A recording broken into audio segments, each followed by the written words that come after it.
तुम तो पैदल ही जा रहे हो। मैंने तो मजाक किया था। आओ बैठो मेरे पीछे।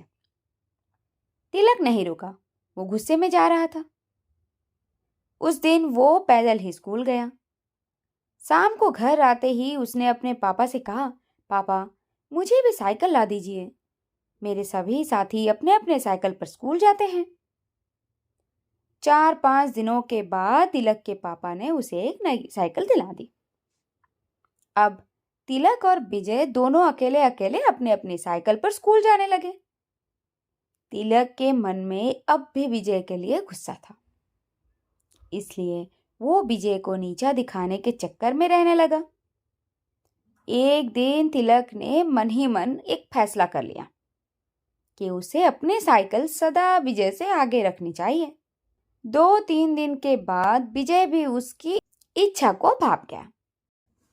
अब जब भी ये टोली स्कूल जाती तो तिलक और विजय में एक जंग सी छिड़ जाती। दोनों ही अपने साइकिल एक दूसरे से आगे निकालने की कोशिश में रहते। कभी तिलक आगे निकल जाता तो कभी विजय। कुछ दिनों तक इसी तरह चलता रहा। एक दिन सभी मित्र स्कूल से घर आ रहे थे। बारिश के कारण सड़क पर काफी फिसलनी थी। जब वे सड़क का मोड़ मोड़ने लगे तो विजय से आगे रहने की कोशिश में तिलक की साइकिल का पहिया फिसल गया और वो धड़ाम से आके आगे गिर गया।